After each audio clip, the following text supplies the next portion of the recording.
Good evening, you beautiful people. This is Conversations in the Clinic. I'm Dr. Kelly, and we're trying something new. I wrote my newsletter. It's going to go out tomorrow morning. And what I plan to do is turn these into a podcast and a YouTube video. So I'm sitting on my floor in my living room, having just written that. And I understand that some folks like to read, some folks like to watch, some folks just like to listen. So I want to give an avenue to however you want to hear the message, you can. So, welcome, and remember that your health is your most valuable asset, closely followed by your energy. So, thank you for spending both with me today, and I will try my best to make it worth your while. I want to ask you a genuine question, and I really want answers to this. What does the first 10, 15, 20 minutes of your day look like typically? Right? Seriously, what kind of alarm clock do you use? Is your phone the first thing you look at, and for how long? When do you first take your first steps outside? And like, how do you take your coffee? Because I'm becoming a bit of a coffee snob myself. I have a very tiny sample size in my own house. I have my husband, who, God bless him, is usually up at 4, and he's at the gym by 4:45. I think he sets his phone as his alarm clock. I think he looks at it for a couple minutes. Um, that's all. That's the only sample size I have in my own house. Then I have my daughter, who's almost 2, who wakes up to the sun and babbles and hangs in her crib for a while, and then we go get her and we change her diaper and we raise the curtains and we start our day and we play with whatever we're going to be doing that day. So I want to know. I have too small of a sample size to like make a generalization. So tell me what alarm clock you use. What's the first thing you do? When do you actually get outside, if you do at all? Okay. What I have started to do, and I learned about this January-ish, right, as New Year's resolutions were full steam ahead. And I've tried to go every day with it. I haven't been perfect. I will say I haven't gone more than like 2 weeks without doing this once. Is I go outside. I wake up to an alarm clock. It's a really cool alarm clock, not expensive. It was maybe 20 bucks. That gradually lightens up, and then if I don't wake up to the light, it plays seagulls, or it can play piano or babbling brooks or whatever. So I wake up to that alarm clock, I pee, and then I go outside. And it doesn't matter if it was 20 degrees, back in January, or now it's 90 degrees here in July, but I go outside and I take 5 big deep breaths and I hold the inhale for as long as I can, and then I exhale it out. It usually takes me 2 to 3 minutes, depends how my lungs are feeling that day. But just knowing, like, okay, wake up, pee, go outside. The energy that I can then like attack my day with is wildly different than wake up, oh my gosh, what am I doing? Right? Pee, make my coffee. Oh, there's dishes in the sink. Oh, there's laundry to do. Oh, there's stuff to put away. Always 1,000 things to do. Right? But like starting with that 2 minutes of going outside just gives me the centralization of my own energy to then go attack the rest of the day. So I adopt that if you want to. I'm genuinely curious as to like what the heck do people's mornings look like? Because I would guess, I would bet most of them are pretty stressful. Just a thought. So this routine has me thinking about our ancestors, your and my evolutionary ancestors. And I don't care what you believe in, but we know for a fact that hundreds and thousands and hundreds of thousands of years ago, the environment looked a lot different than it does right now. And our human ancestors had different challenges to face than we do. Okay? So go back to our ancestors 100,000 years ago. What did their morning look like? Right? Couple of things, right? Number one, everyone they knew and cared about was like within a stone's throw. That was the first thing of like you all slept in the same place. Okay, so you didn't have to have a phone close by to wonder if grandma was going to end up in the hospital that night. Okay, so they they would wake up, However they woke up, maybe it was light inside the cave, maybe it was a thunderstorm, maybe it was an earthquake, maybe it was a leopard or a lion coming to eat them. However they woke up, they woke up. And then immediately they left that dwelling. They would have had to like check for if there is a lion or if there was a natural disaster or to go start looking for food because they woke up and they were hungry because they didn't have eggs in the refrigerator, right? So the sun hit their eyes. They everyone they loved was right there with them. Um, and then they had like actual real life threatening things that they had to worry about, but probably were not going to happen to them. And if they were either going to die or survive it. There was no like dwelling on it and diagnosing themselves with a life threatening illness at 2 o'clock in the morning, which like raise your hand if you've done that. Every hand goes up. Okay. Um, so what's got me on this like ancestral health kick, if you will, is a couple folks that I've been learning from and listening to. And one of them is a Harvard professor. His name is Dan Lieberman. And he's written a handful of books. One of them is called The Story of the Human Body. And I've referenced it in the newsletter before. But the thesis and the theme of this book is that biology evolved slower than our culture has evolved. So we're living in this modern mismatch. And at a time when our ancestors had to worry about like infectious diseases that were going to kill them early in their lives and kill their children, we now live at a time where the things that are going to kill us are like we're living long enough to die a slow death now, right? Alzheimer's, heart disease, cancer, all the things. So, first of all, if anybody knows Dan Lieberman, please, or has a hookup at Harvard, like get me an in, right? I would love to do an interview with this guy. I would love to sit down and have coffee with him. So, if anybody knows him, tell me. And check out, I'll link the video that I have been watching of his.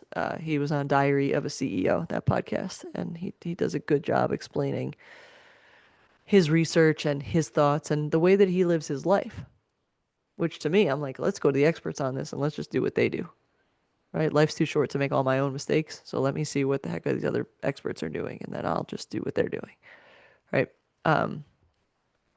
So we now live in a society where we under move, we overeat, we overstress, and we under community ourselves. Right? That's why our phones exist. That's why FaceTime exists. We don't live near the people that we love. We still have a way to connect with them and communicate with them, which is hugely important. But they don't live near us. Okay, so we lose that built-in community of family. We have to go make another community. And it's certainly possible. We live in a great spot where you can be active, you can garden, you can play pickleball. Like there's lots of things that you can do to be part of a community. You just have to be proactive about it. So, I'm the first one to say like, listen, I like my toilets and my modern dentistry and my Wi-Fi. There are certain things that I don't want to go back to from an evolutionary standpoint. But we have lost some foundational habits that keep us out of pain and danger, right? And I think a lot of people would stay out of my office and off of my treatment table and off of the chiropractor's cracking table and away from the surgeon's knife and away from the pharmacist's drugs if we looked at some of the ways that our ancestors moved and the environments that they lived in, which were the prime environments that our body evolved for, that the motions that we do every day, that we used to do every day, that were like not a waste of time because our body was really efficient at using and storing and finding energy. Now we just don't do those things anymore because we don't have to. And I think it's really important to understand that the other part of like, yep, we used to take between 12 to 20,000 steps a day, and now we're lucky if we take, 4 to 5. Is like the other part of that is like we are also really designed to conserve calories. We're designed to conserve energy. If you said to your ancestors, "I'm gonna go for a run," they'd be like, "What are you, nuts? You're gonna go for a run? What are you running? What are you chasing? What are you running after? Why are you gonna waste all that energy? We don't know when we're gonna eat again." Right? Like it is certainly our biology and our evolution to want to conserve calories, to not want to move because why would we do that? We have to move to chase our food. We have to move to dig our sweet potatoes and stuff out of the ground. The tubers that we used to eat. So all of that to say, we have this mismatch right now, and it's not all our fault, but we know better. So now we have to do something about it. Right? There's countless papers and countless research out there that says, yeah, like we need to move more. We need to eat uh, less processed junk. Right? We need way fewer added sugars in our diet. We know this. We also know from a human behavior perspective and a behavior change perspective that we're not going to behave our way that into those choices. I said that backwards. We're not going to choose our way into those behaviors because we're human beings. Change is really hard. And it's been shown time and time and time again that when you want to change, your best chances of doing that and having success with it are change the environment.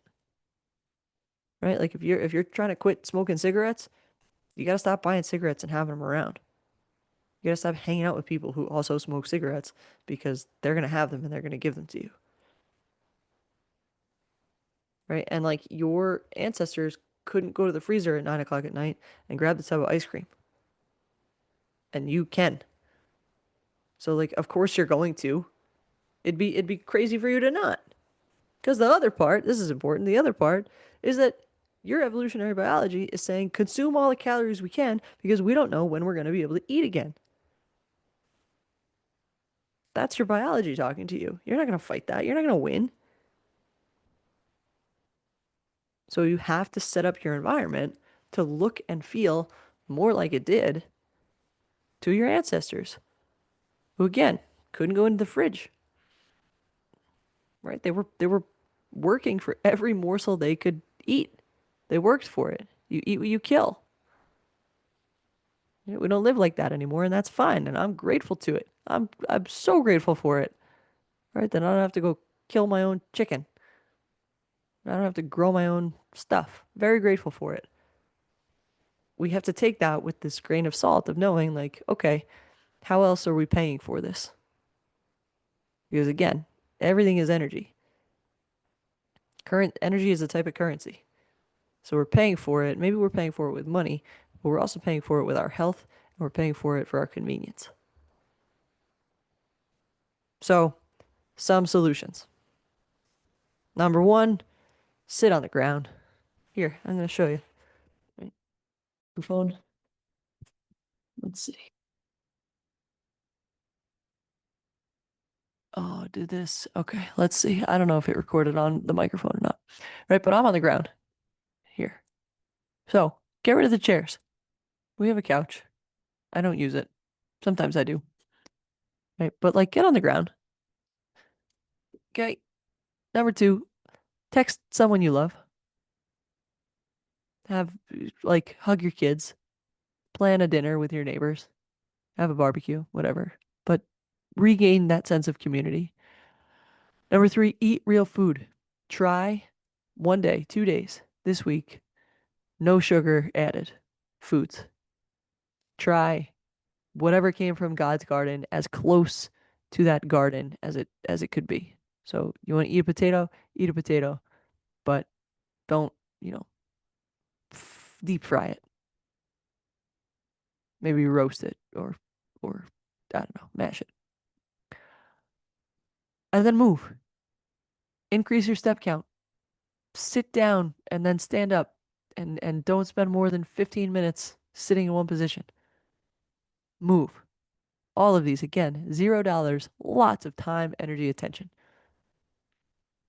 effort, which are all forms of currency. Okay.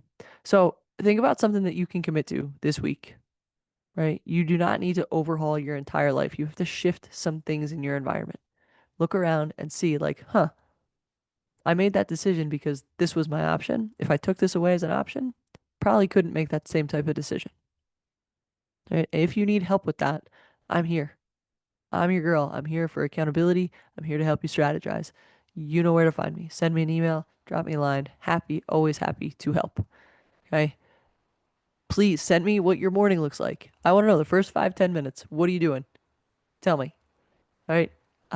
And then be on the lookout. I'm going to start doing these newsletters every week because I really enjoy writing them. I find that like I'm I'm looking for things as I go through my week and as I have conversations with patients to say, oh, I got to talk about that in this newsletter. Oh, this is a common theme this week of what's coming up. So be on the lookout. Every week we're going to start doing this, right? Um, as always, thank you for spending your time, energy, attention, effort with me today. I appreciate you. Keep moving and keep getting better every day.